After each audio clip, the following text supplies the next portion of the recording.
Queridos hermanos, iniciamos la lección divina de este viernes 7 de julio, viernes de la 13ª semana del tiempo ordinario.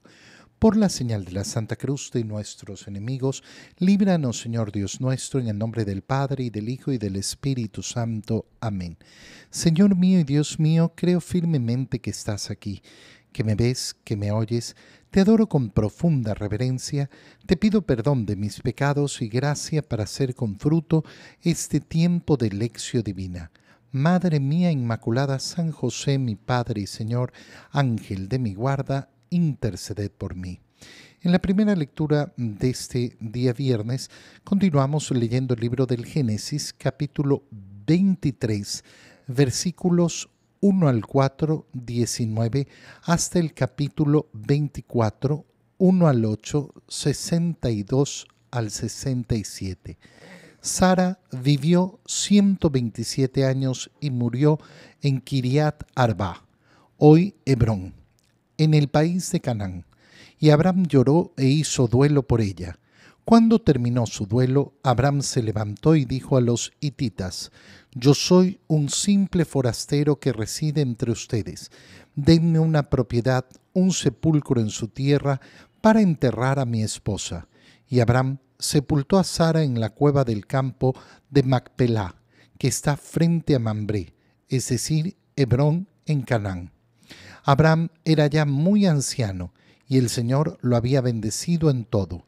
Abraham dijo al criado más viejo de su casa, que era mayordomo de todas sus posesiones: «Pon tu mano debajo de mi muslo y júrame por el Señor, Dios del cielo y de la tierra, que no tomarás por esposa para mi hijo a una mujer de los cananeos con los que vivo, sino que irás a mi tierra a buscar entre mi parentela una mujer para mi hijo Isaac». El criado le dijo: «Y en caso de que la mujer no quisiera venir conmigo a este país, ¿tendré que llevar a tu hijo hasta la tierra de donde saliste?». Respondió Abraham: «No vayas a llevar allá a mi hijo. El Señor Dios del cielo y de la tierra, que me sacó de mi casa paterna y de mi país, y que juró dar a mi descendencia esta tierra, Él te enviará a su ángel para que puedas tomar de allá una mujer para mi hijo. Y si la mujer no quiere venir contigo, quedarás libre de este juramento, pero por ningún motivo lleves allá a mi hijo». El criado fue a la tierra de Abraham y volvió con Rebeca, hija de Betuel, pariente de Abraham. Isaac acababa de regresar del pozo de Lahai Roí, pues vivía en las tierras del sur. Una tarde Isaac andaba paseando por el campo y al levantar la vista vio venir unos camellos. Cuando Rebeca lo vio, se bajó del camello y le preguntó al criado: «¿Quién es aquel hombre que viene por el campo hacia nosotros?». El criado respondió: «Es mi señor». Entonces ella tomó su velo y se cubrió el rostro. El criado le contó a Isaac todo lo que había hecho. Isaac llevó a Rebeca a la tienda que había sido de Sara su madre y la tomó por esposa, y con su amor se consoló de la muerte de su madre. Palabra de Dios.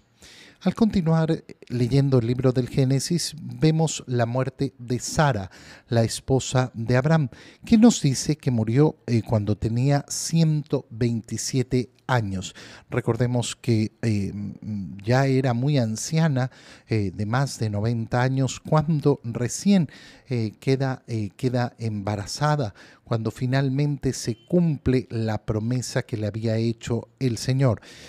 Abraham hace el duelo respectivo y después busca dónde sepultarla en un lugar que sea de su propiedad. Y como vivía como extranjero, pide efectivamente ese lugar que sea propio. Esto, que parece poco significativo, tiene su significación profunda. ¿Por qué? Porque se establece que aquí están sepultados los antepasados de Isaac, su madre, y después van a ser sepultados. Y por tanto se comienza a tomar esa propiedad sobre ese territorio, esa tierra prometida por el Señor, pero que no le pertenece todavía.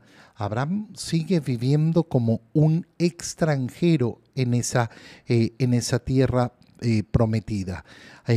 Abraham entonces le pide a su mayordomo, aquel que está ocupado de todos sus bienes, su criado mayor, que le busque una esposa a su hijo, pero que no lo haga entre los hititas, entre los habitantes de esa zona, sino que vaya a donde él había nacido, a su tierra, para buscarle una parentela. No tomarás por esposa para mi hijo a una mujer de los cananeos, sino que irás a mi tierra a buscar a una mujer de mi parentela. Y el criado hace la promesa, sabiendo que va a ser una misión difícil.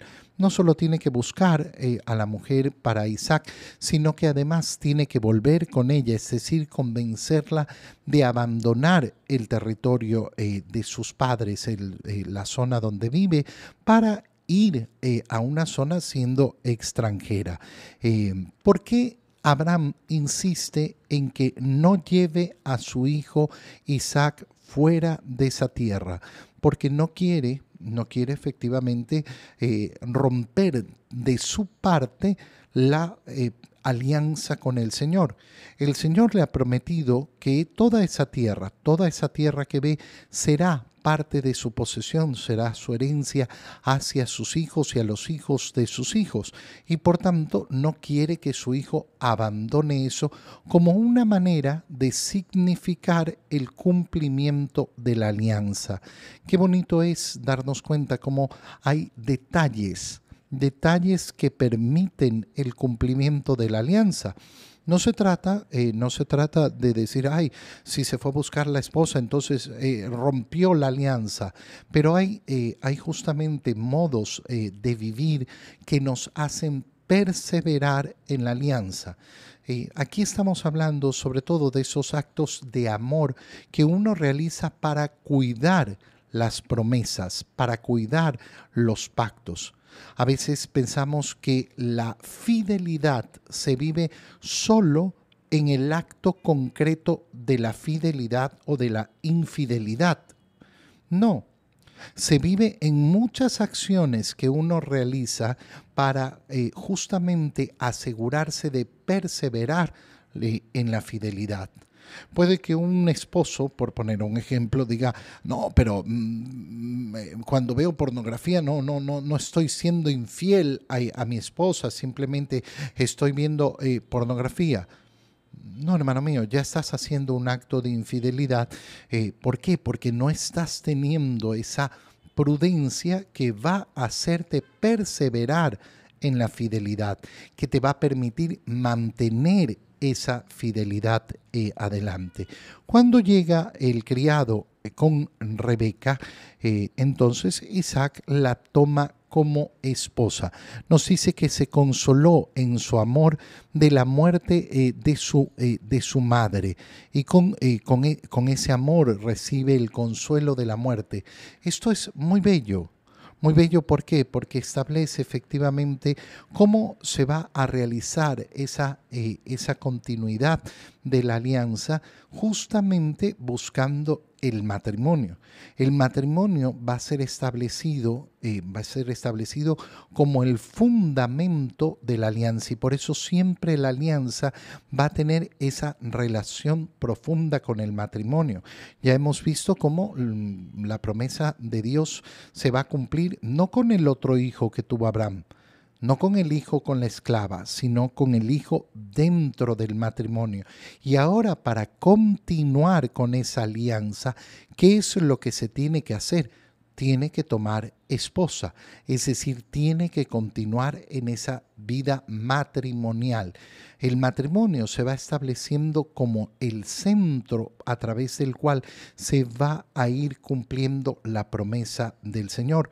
Por eso, para un creyente, siempre va a ser necesario tener claro que el matrimonio forma una parte esencial de la alianza con Dios. No significa que todos están llamados al matrimonio, pero que el matrimonio es sagrado y que se tiene que respetar. En el Evangelio, leemos el Evangelio de San Mateo, capítulo 9, versículos 9 al 13. En aquel tiempo, Jesús vio a un hombre llamado Mateo, sentado a su mesa de recaudador de impuestos, y le dijo: «Sígueme». Él se levantó y lo siguió. Después, cuando estaba a la mesa en casa de Mateo, muchos publicanos y pecadores se sentaron también a comer con Jesús y sus discípulos.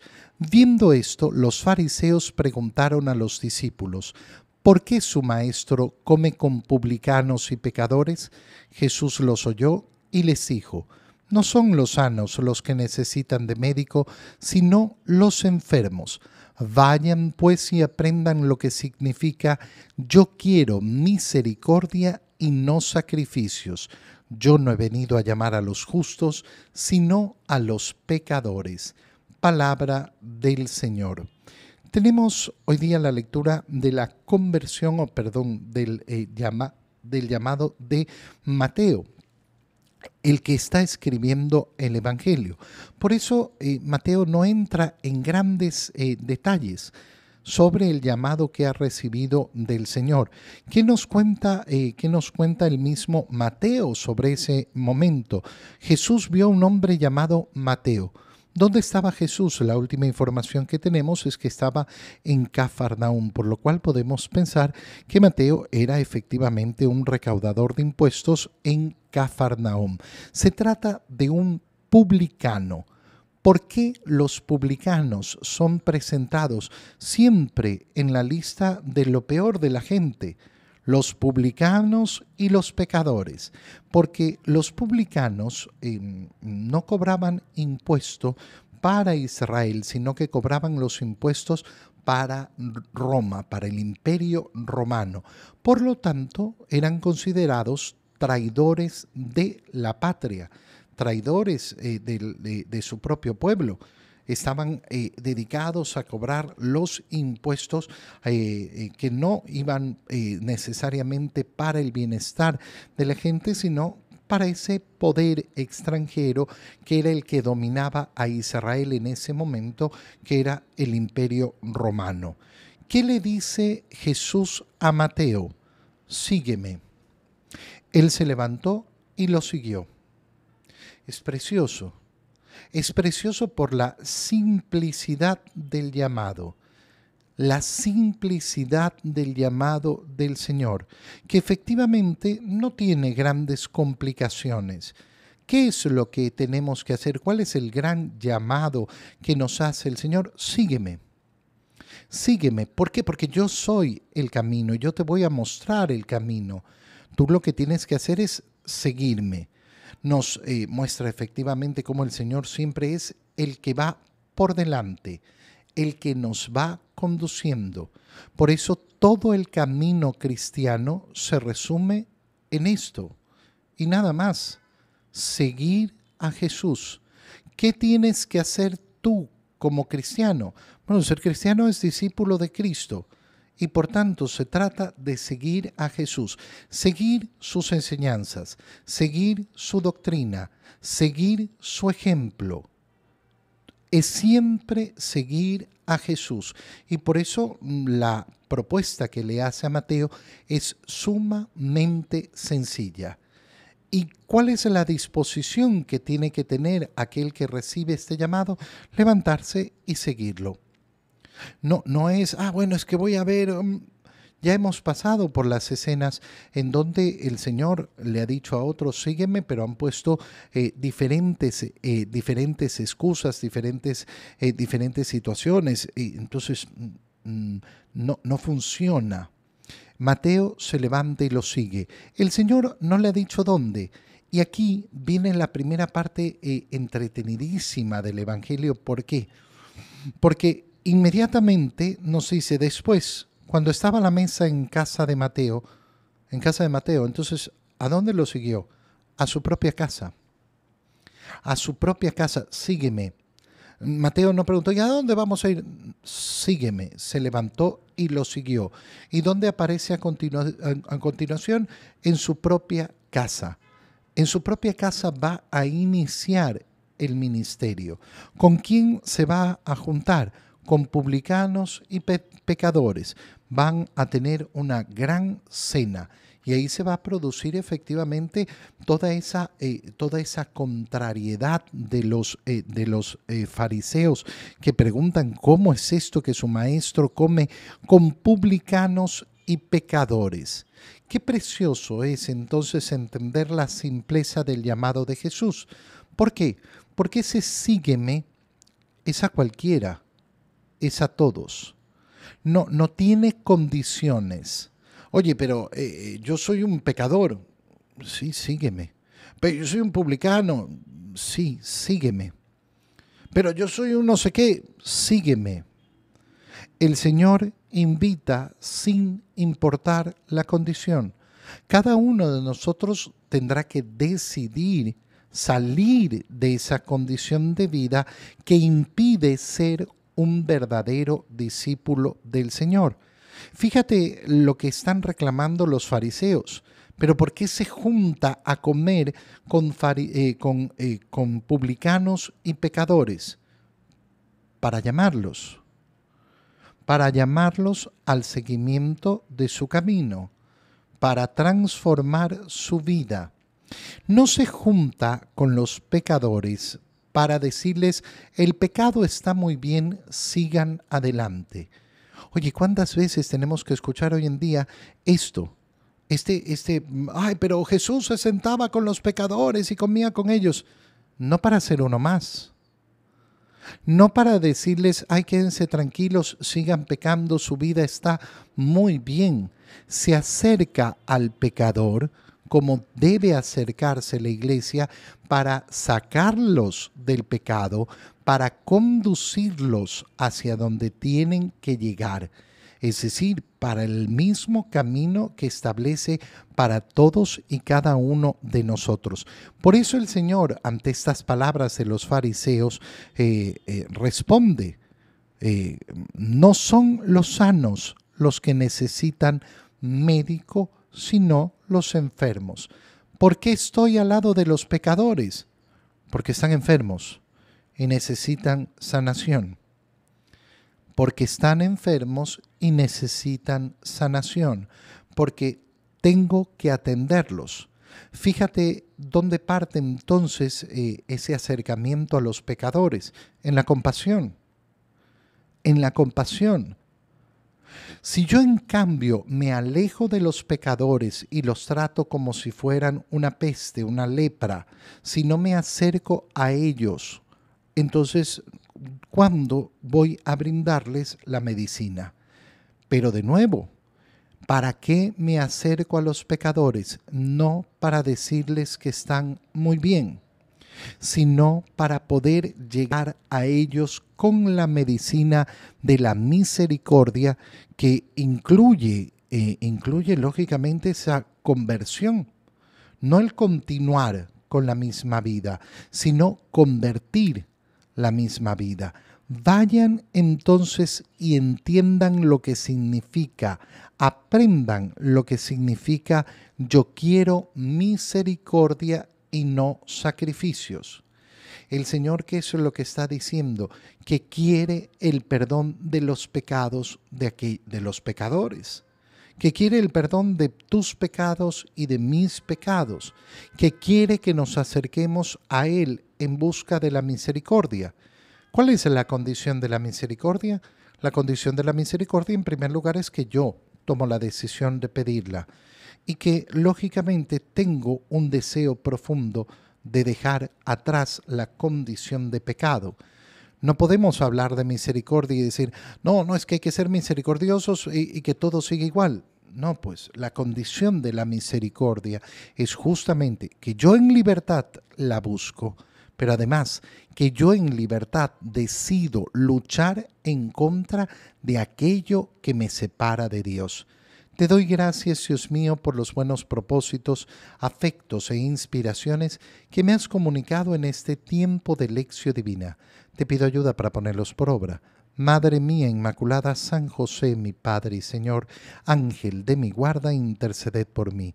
María, Madre de la Iglesia, ruega por nosotros. Queridos hermanos, reciban mi bendición en este día en el nombre del Padre, y del Hijo, y del Espíritu Santo. Amén. Un feliz día para todos.